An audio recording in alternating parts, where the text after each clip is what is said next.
النهارده معانا واحده من اهم ومن العربيات اللي هتعمل علامه فارقه في تاريخ بي واي دي. ليه؟ لان دي اول عربيه سبورت سيدان من بي واي دي، وهو بتنافس وبقوه تسلا موديل 3 في الاسواق الاوروبيه. فيلا بينا نشوف بي واي دي عامله ايه في البي واي دي سين.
بي واي دي سيل واحده من العربيات القويه والمميزه، زي ما قلت لك بقى ليها نقطه تاريخيه في حياه بي واي دي كلها. طب انا قلت لك دي اول عربيه سبورت من بي واي دي، وهي مش اول عربيه سبورت قوي، لان كان في بي واي دي هان جربناها من زمان، ولكن دي اول عربيه تكون مبنيه، اول عربيه سبورت تكون مبنيه من الاساس انها تبقى عربيه كهرباء. لو فاكر احنا لما جربنا الهان كان في مساحات كتير فاضيه قدام، والكبوت كان 3 متر، عشان خاطر الهان اصلا عربيه في الاصل عربيه هايبريد، مش معموله من الاول او من الزيرو انها تكون عربيه كهرباء. انما البي واي دي سين عربيه كومباكت سيدان لطيفه، حجمها صغير، ومعموله في كل زاويه انها تبان ويعني تظهر كده ان دي عربيه سبورتيف. فخليني الاول اقول لك الدايمنشن عشان تبقى عارف معايا العربيه دي ابعادها قد ايه بالظبط. فالبي دي سي بتيجي بطول 4 متر 80 سم، وبتيجي بعرض متر 87 سم، وبتيجي بارتفاع متر 46 سم. فالعربيه باين قوي ان هي نسبيا واطيه شويه، وبتيجي بويل بيز 2 متر 92 سم. والويل بيز دي على فكره نفس الويل بيز اللي كانت موجوده في البي واي دي هان، رغم ان البي واي دي هان كانت داخله في 5 متر او اطول شويه من 5 متر، ولكنها نفس الويل بيز الموجوده في البي واي دي سي. اما بالنسبه للجراوند كليرنس او ارتفاع العربيه من الارض، فارتفاع العربيه من الارض الرسمي 12 سم. فالعربيه نسبيا واطيه، ولكن كانش ينفع تبقى اعلى من كده، هي كده ممتازه وكده مظبوطه جدا. طيب ده بالنسبه للابعاد. خليني اكلمك على الفيس الجميل اللي معانا للبي واي دي سي النهارده. عايز اقول لك ان البي واي دي عامله فرعين، عندها حاجه اسمها داينستي وحاجه اسمها اوشن. الفرعين دول عكس بعض تماما في التصميم، يمكن يكونوا نفس الدرايف ترين، نفس المواتير، نفس البطاريات، ولكنهم في التصميم عكس بعض تماما. فهنلاقي مثلا الفاميلي بتاعت الداينستي هنلاقي فيها التانج والسونج ال، وهتلاقي فيها الكن، وهتلاقي فيها اليوان بلس، وهتلاقي فيها السونج بلس الشكل القديم. اما عائله الاوشن واللي هي المفروض بحار بقى وكده، فنلاقي فيها اولها الدولفين مثلا، حاجه زي السيجل، والسونج الشكل الجديد، والبي واي دي سيل. والعربيه الجديده بقى لسه ما نزلتش، لسه فيها شويه استربات كده، وهي البي واي دي السي لايون، اللي هي عباره عن سيل بس اس يو في شويه. السيل عربيه ايكونيك قوي حتى في الاوشن، لان دي كانت بدايه الشكل ده، شكل الفوانيس دي مع السحبه مع الاضاءات دي، ده كان بدايه الشكل ده. يعني لو انت متابع هتلاقي السونج الشكل الجديد او السونج بلس الشكل الجديد تلاقي نزلت تقريبا بنفس اللانجوج ونفس الدي ان ايه بتاع الفوانيس بتاعه البي واي دي سيل. فهي عربيه مميزه وموجوده في اوروبا دلوقتي، وبايعه في اوروبا بارقام نوعا ما كويسه كبي واي دي في اوروبا. وانا متوقع ان هي هتروح وهتبيع اكتر واكتر، لان هي سعرها بيكون جامد قوي مع حاجه زي التسلا الموديل 3. بما ان العربيه سبورتيف هتلاقي شويه حاجات كده الوان مختلفه، وشويه حاجات واطيه قوي في الاكسدام، وشويه حاجات كده تبين لك ان العربيه سبورتيف اكتر. وده هيكمل معانا لجنب العربيه. يعني انت في جنب العربيه هتلاقي هنا في برضو كام تاتشايه كده اسود مع لون العربيه، وهتلاقي في العتب الاسود ده كله برضو عشان العربيه تبان ان هي سبورتيف على قد ما تقدر. وهنا هتلاقي لوكر جوه الباب، تفتح وتقفل من جوه، تدخل جوه الباب وتطلع، على عكس حاجات تانية من بي واي دي زي السونج بلس مثلا او اليوان بلس او التانج او العيله بتاعت الداينستي عموما، يعني اغلبها بيكون كده. طيب الديزاين في 2 شولدر لاين هنا جمال قوي في الشمس، طالعين حلوين قوي. في شولدر لاين هنا خلصان هنا كده، في واحد تاني اهو فوق وبيخلص مع اخر العربيه. العربيه شكلها رائع، شكلها جميل من جنب بالذات، شكلها كيوت ولطيف خالص. بالنسبه لي هنا ففي حته كده ايه اسود بيانو بلاك فيها شويه تطريزات خفيفه من شويه تاتشات لطيفه من الكروما والنيك. طيب النسخه معانا النهارده بتيجي بجهود 19 235 45. هو بالمناسبه اننا في الحته اللي ورا دي، فهنا اقول لك ان الموتور هنا للعربيه السيل بتيجي دفع خلفي، الموتور ورا مفيش حاجه قدام، في قدام شنطه هوريها لك دلوقتي. تعال نبص كده على الشنطه اللي قدام الاول. لما تفتح هنا هتلاقي العربيه مصره تكمبيت مع التسلا الموديل 3. فانت تفتح هنا مش هتلاقي اي حاجه غير المكان الفرنك الجميل ده اللي ممكن تخزن فيه، مش كبير قوي حوالي 50 لتر، بس ممكن تخزن فيه الاكسسوارز، ممكن تحط فيه الشاحن، ممكن تحط فيه الكيبل، الحاجات اللي انت محتاجها عشان عندنا مشكله في الشنطه ورا هنقولها دلوقتي. فانت ممكن تخزن حاجاتك هنا عشان معاك مساحه كبيره في الشنطه. غير كده مفيش اي حاجه ثانيه، والدنيا هنا مقفوله وفاضيه خالص. في النسخ بقى من السيل، لان السيل في منها نسخه بتطلع حوالي 530 حصان، في موتور ثاني قدام لان العربيه بتبقى اول ويل درايف. تعال نبص على مساحه الشنطه. لما نيجي بقى نفتح شنطه البي واي دي سيل هتلاقيها فول الكتريك طبعا من المفتاح، تقدر تفتح وتقفل الشنطه، دبل كليك على الزرار ده تفتح الشنطه وتقفل الشنطه. هتظهر هنا اول حاجه ممكن ما تكونش الطف حاجه في البي واي دي سيل، شنطه السيل هنا 400 لتر بس، يعني يمكن دي من الشنط الصغيره في الفئه دي، ولكن عشان خاطر الموتور هنا اللي هو تكن العربيه دي دفع خلفي، فعشان خاطر الموتور هنا فده مخلي العربيه مفيش اكبر مساحه ممكنه ورا، فاحنا عندنا المساحه دي 400 لتر. عندنا حته صغيره خالص هنا، هي مش صغيره خالص، هي تشيل فيها برضو نفس يعني تقريبا 50 لتر زي المساحه اللي قدام، تشيل فيها بقى شويه الشواحن والكابلات والاكسسوارز والحاجات اللي انت مش محتاج ان هي تبوظ لك حجم الشنطه. يعني فالشنطه نوعا ما مقبوله على حجم العربيه وعلى الاداء بتاع العربيه وعلى السبورتيف بتاع العربيه. نقفل الشنطه ومش هنخلص، عندنا هنا حاجه من احلى الحاجات ومن اكتر الحاجات اللي شفتها حلوه قوي وتقريبا ما شفتهاش في حاجه ثانيه غير البي واي دي سي. الفانوس الخلفي هنا رهيب، لو انت ركزت معايا هنا هتلاقي الفانوس باين ان هو مفيش احمر، يعني هو فانوس اسود ما فيهوش تقريبا اي حاجه حمراء خالص، بمجرد العربيه ما تشتغل هتلاقي لون الفانوس اتغير وبقى لونه احمر، مجرد ما تدور لون الفانوس ده هتلاقيه احمر، هوريه لكم دلوقتي في التصوير. فالفانوس هنا شفاف يعني هو شفاف، هو ملوش لون، هو اسود ما يبانش او ما يطلعلوش لون احمر غير لما العربيه تبدا تشتغل. في هنا طبعا الكاميرا الخلفيه والديفيوزر الجميل اللي مكمل معانا يحاول يحسن العربيه ايه شبابيه ورياضيه وشويه حاجات كده ايه لطيفه. واللوجو المعتاد بين بي واي دي بيلد يور دريم، وهوايتين صغيرين برضو كل دي اكسسوارز شكلا، مفيش اي تهويه حقيقيه لان احنا ما عندناش حاجه بتسخن اصلا عشان نهويها. طيب ده كان الشكل الخارجي كده سريعا للبي واي دي سي. طبعا نتكلم على المواصفات والبطاريات والفئات لان هي مليانه فئات واسعار غريبه كده، في حاجات تعال بص هوريك.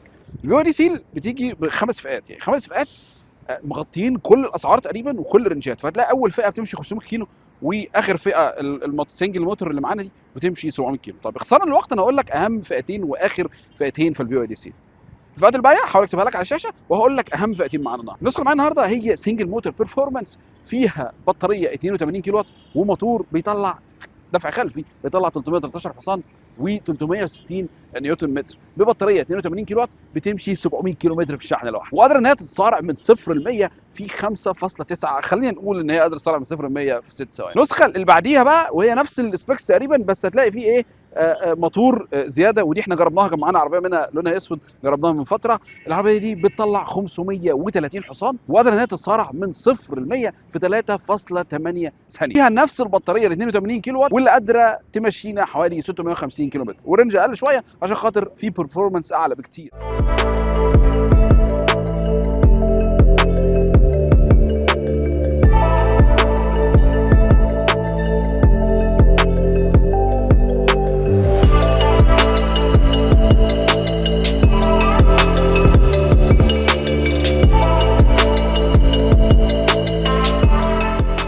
اختصارا كده من الرقمين دول هتلاقي ان لو انت عايز تمشي 700 كيلو في البي واي دي سيل معاك، لو انت عايز تجري وتاكسلريت وتاخد 530 حصان، 530 حصان دول سوبر كار، مش عربيات سيدان، مش عربيات عاديه بالحجم بتاعنا، مش عربيات تاخد 4 أو 5 ركاب، عربيه واسعه على فكره من جوه، عربيه كبيره لما نشوف جوه دلوقتي مساحتها كويسه جدا. فانت لما تيجي تدور على البي واي دي سيل التوب فيرجن 530 حصان هتلاقيها بتكمبيت مع حاجات غريبه زي نيسان جي تي ار وبي ام دبليو زد 4 توب فيرجن الام ولامبرجيني وشويه حاجات كده ايه سوبر كار بتاخد 2 بالعافيه اصلا. فبي واي دي سي العربيه شكلها عاديه ينفع تستخدمها استخدام عادي، بس هي سوبر كار متنكره شويه. دي بقى مواصفات سريعا كده والارقام بتاعه الصينيين بتاعه بي واي دي سي. في بقى جوه شويه تاتشات حلوه، شويه حاجات دلع كده عايزين نخش نبص عليهم مع بعض. واولهم هيبقى الكارت ده، ابقى بكارت زي التسلا موديل 3 تفتح يوسف بالكارت. لو انت معاك الكارت ده مش محتاج مفتاح، مش محتاج اي حاجه، عارف لو حطيته في كفر موبايل كده انت مش محتاج اي حاجه. ففي شويه حاجات حلوه، شويه دلع حلو كده. خلينا ندخل نتفرج عليه في البي واي دي سي. يلا بينا.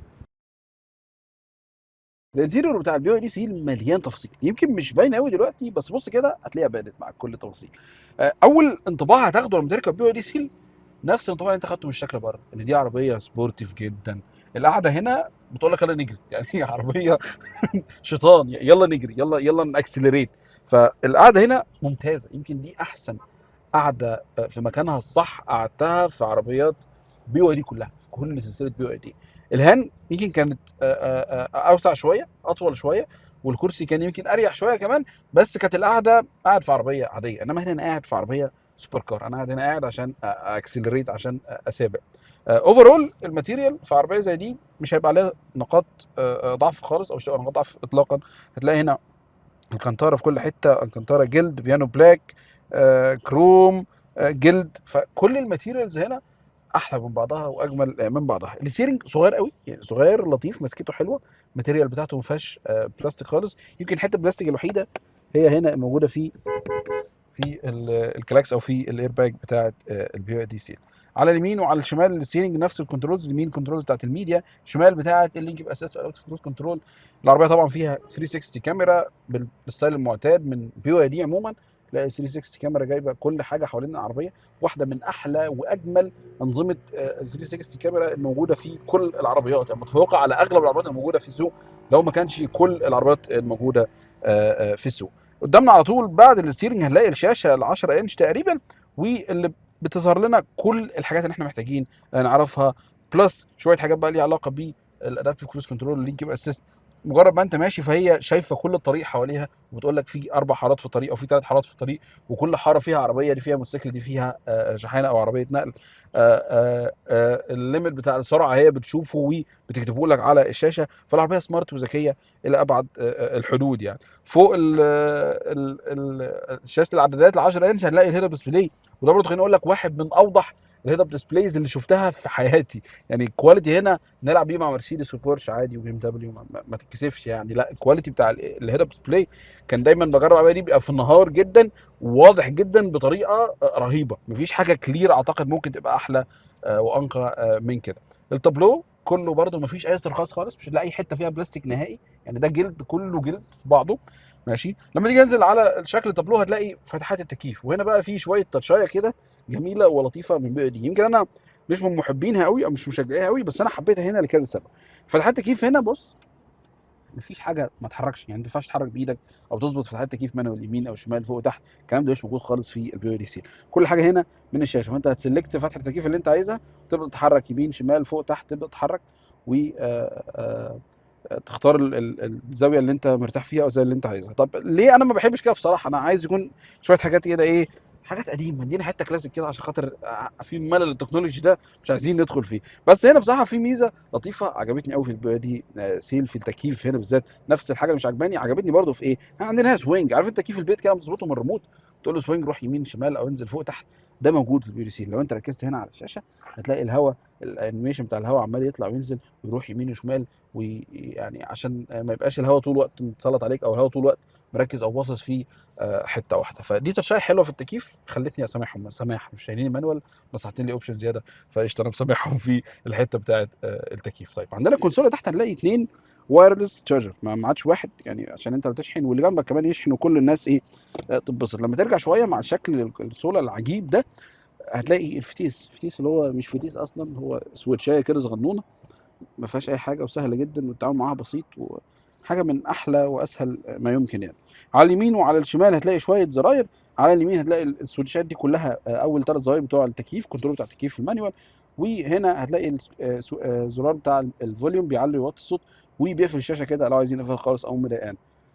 في النص هتلاقي الزرار بتاع البارك، وورا في 9 على طول هتلاقي الزرار بتاع الستارت ستوب، وفي النص تحت خالص هتلاقي الزرار بتاع الانتظار. على الشمال هتلاقي الزرار بتاع الاوتو هولد والسنو مود والبلايند سبوت، وهتلاقي زرار بيغير المود من ايكو وسبورت ونورمال. اوفرول الدنيا بسيطه خالص. بحب انا ان الموضوع ما يبقاش كله زراير، وفي نفس الوقت ما يبقاش كله تاتش او كله اعتمادا على التاتش سكرين. في حاجه مثلا زي الاي دي 4، فاحنا لو مثلا حاجه زي الاي دي 4 هي عربيه ما فيهاش زرار حرفيا، عربيه ما فيهاش اي زرار حرفيا. فده يمكن انا ما بحسوش الطف حاجه. لا، خلينا ميكس لطيف، شويه زراير ونفس الكلام يكون فيه شويه حاجات في الشاشه. الشاشه هنا 15.6 انش تابلت، يعني شاشه تابلت كبيره قوي على فكره وعملاقه يعني. واحلى حاجه فيها ان العربيه دي السوفت وير ده بيزد على الاندرويد، فاحنا حرفيا بنحمل عليه اي بي كي، اي حاجه ممكن تشغلها. هتلاقي هنا في انستجرام، هتلاقي في جوجل مابس، في واتساب، في يوتيوب، في جوجل كروم، في الجي بورد عشان نشغل الكيبورد بتاعتنا احنا، عشان الكيبورد بتاع العربيه تبقى جايه صيني ساعات.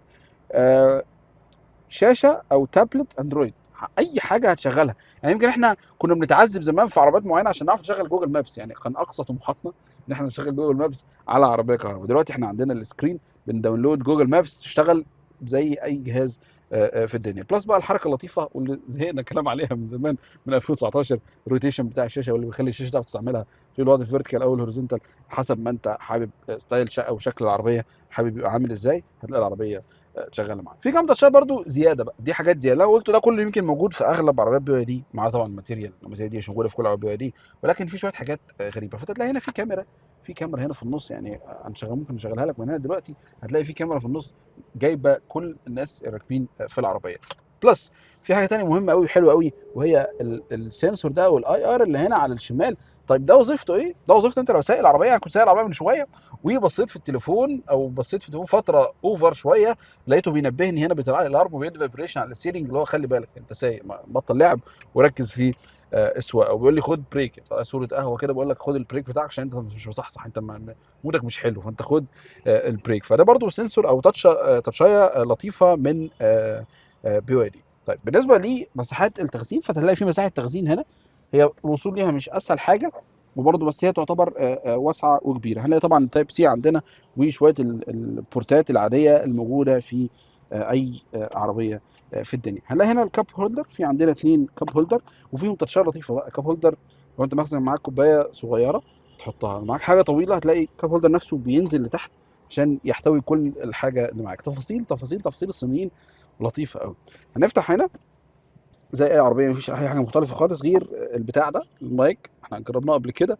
ده مايك بتوصله بالعربيه وبتتكلم منه بيطلع صوت جوه العربيه. ده ايه؟ ده لعب يعني ده مفيش اي حاجه مفيده غالبا، ده مجرد حاجه بس نقضي وقت لطيف ونلعب شويه في العربيه.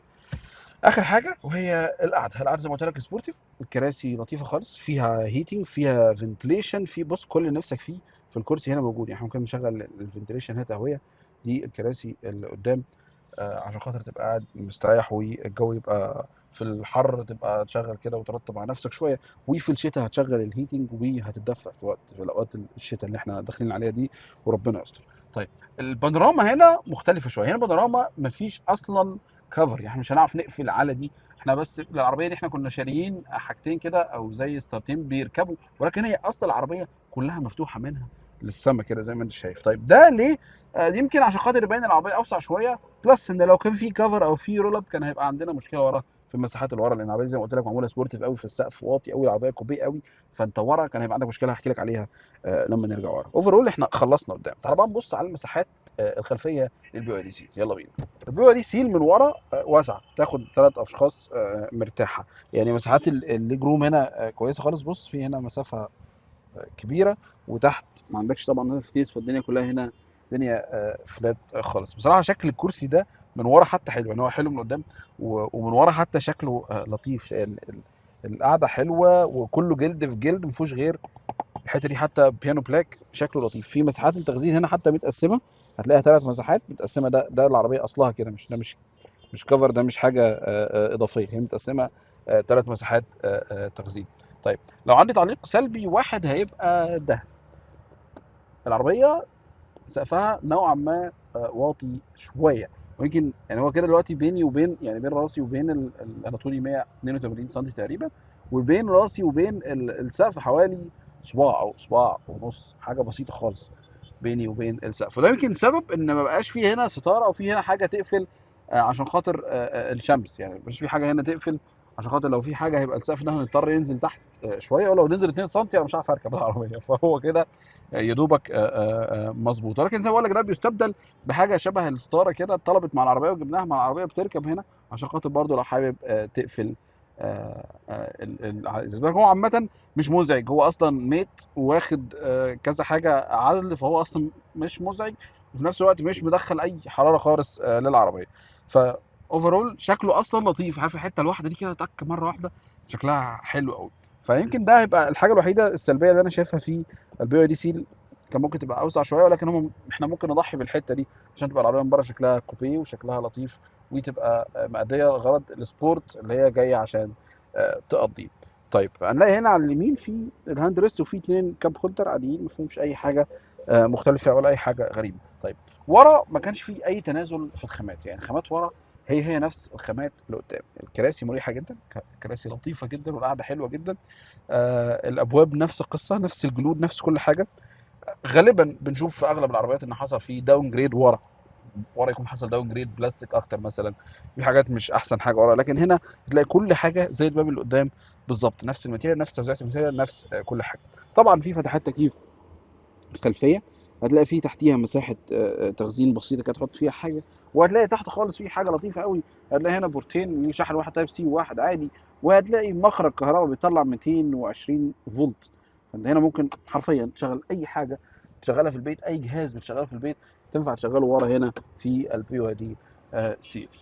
بي واي دي سيل القعده الخلفيه تديني كده ميكس لطيف، هي عربيه سبورت في نفس الوقت تنفع عائليه وتكفي عائليه، مش عربيه صغيره من الخلف اطلاقا، على عكس شويه في الشنطه كانت صغيره شويه، عكس الطبيعي او عكس المتوقع، ولكن المساحات الخلفيه ممتازه جدا وتنفع عربيه عائليه من حيث المقاعد الخلفيه.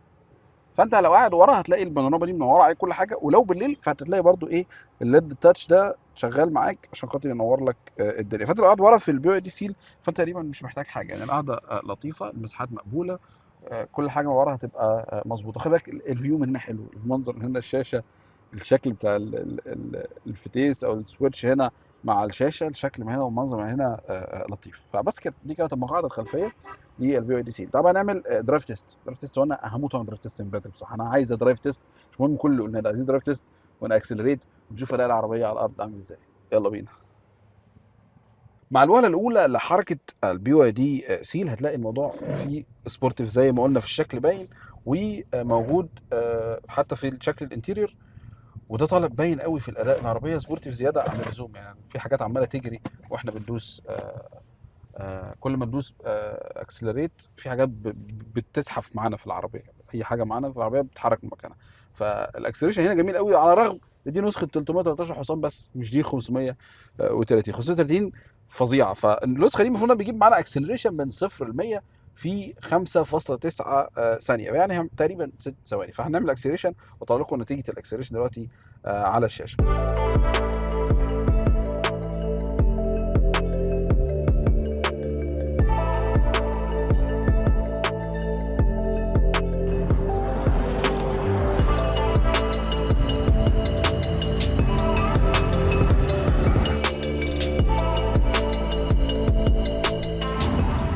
اوفرول بقى العربيه سواقتها سبورتيف قوي. حاولت ناخد بيها شويه غرز يمين وشمال، طبعا ما جربش الحاجات دي، بس احنا حاولنا نعملها في مكان يكون فاضي شويه. لا الدنيا تمام، من اكتر العربيات الاستيبل اللي شفناها، يمكن احسن من الهان كمان في الاستابيليتي والهاندلنج. العربيه كانت بتروح معانا بشكل صحي جدا، ما بتسحفش لا يمين ولا شمال، ما بترحلش من ورا يمين ولا شمال ولا اي حاجه خالص، كانت مظبوطه في اللين بتاعها جدا، يمكن اكتر من الهان على السرعات العاليه قوي كان فيها شويه ممكن تزحف من ورا شويه، ما تجيش معانا مظبوطه اكتر حاجه. انما السيل تماما تماما تماما كل حاجه مظبوطه. وده خليني اقول لك ان ده بسبب من الاسباب الاساسيه، ان دايما بقول لك لما تيجي نجيب عربيه خلينا نفضل دايما العربيه اللي تكون مبنيه من الاساس ان هي تكون عربيه كهرباء. فما عندناش هنا اي مساحات زياده ملهاش لازمه، ما عندناش هنا اي ديزاين مش معمول حسابه، او كان معمول اصلا عشان موتور بنزين، عشان فتيس بنزين وبنستعمله يلا نحطه عملناه كهرباء وخلاص. ما عندناش اي حاجه من الكلام ده، كل حاجه معموله عشان تأدي وظيفتها اللي هي معموله عشانها، كل حاجه مدروسه صح، كل حاجه راكبه مكانها صح، كل حاجه شغاله مكانها صح. طيب العربيه دي من عربيات بي واي دي اللي واخده يورو انكاب، واخده 5 نجوم يورو انكاب. خلي بالك النهارده واحنا بنصور الفيديو ده فاحنا عندنا اليوان بلس واخده 5 نجوم، فيرو انكاب السونج بلس واخده 5 نجوم، السيل واخده 5 نجوم، التانج واخده 5 نجوم. فاحنا عندنا اغلب الفاميلي بتاع البي واي دي خلاص النهارده بقت واخده 5 نجوم في اليورو انكاب. عندنا في العربيه دي 7 ايرباكس موجودين على محيط العربيه. لما نيجي نتكلم بقى برضو على السيفتي وانا بنتكلم على استابيليتي وسرعات وبتاع، فخليني اقول لك العربيه دي فيها كل الحاجات بتاعه اللينك يبقى اسيست والدرايف اسيست كله عموما موجود.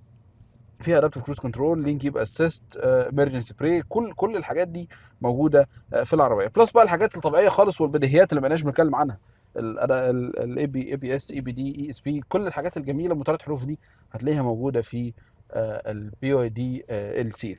طيب نيجي نتكلم شويه عن السسبنشن. فاحنا عندنا السسبنشن الخلفي مالتي لينك عشان اصلا عندنا الموتور دفع خلفي، والامامي ماكفيرسون عادي زي اغلب العربيات. بس ده مش باين خالص. العربيه مظبوطه جدا، في تحاول تاخد بيها اي غرز اي ملفات، العربيه مظبوطه على الشعره زي ما بيقولوا. فالشكل مش بس سبورتيف، لا الاداء سبورتي كمان، وقادره تعمل كده، قادره تعمل كده صح من غير ما يبان مشاكل، او مش بس شكلها حلو، شكلها تجري وهي اصلا بتجري، او موتور كبير ويجري بالعربيه وفي الاخر نفسك مش عارف تتحكم في العربيه. ده مش حاصل خالص، والعربيه ستيبل جدا على الارض. بالنسبه للسيفتي وللاداء. طيب لما نيجي نتكلم على شويه ترفيه بقى، فانت الشاشه هنا جميله جدا، مكانها حلو جدا، مش عاليه، مش مقفله عليك الطريق، انت زاويه الرؤيه عندك واسعه، وزوايا الرؤيه عموما في العربيه كويسه. رفاهيات تاني احنا عندنا هنا في العربيه 12 سماعه، ساوند سيستم جميل جدا عظيم جدا، والشاشه زي ما قلنا في اول الفيديو فيها اندرويد، فيها هي اندرويد اصلا، فانت تحط عليها يوتيوب، تحط عليها جوجل مابس، تحط عليها تيك توك. ما اعرفش مين تيك توك هو سيء، بس يعني عليها تيك توك، عليها كل الحاجات اللي انت نفسك فيها. فاوفرول التجربه لذيذه.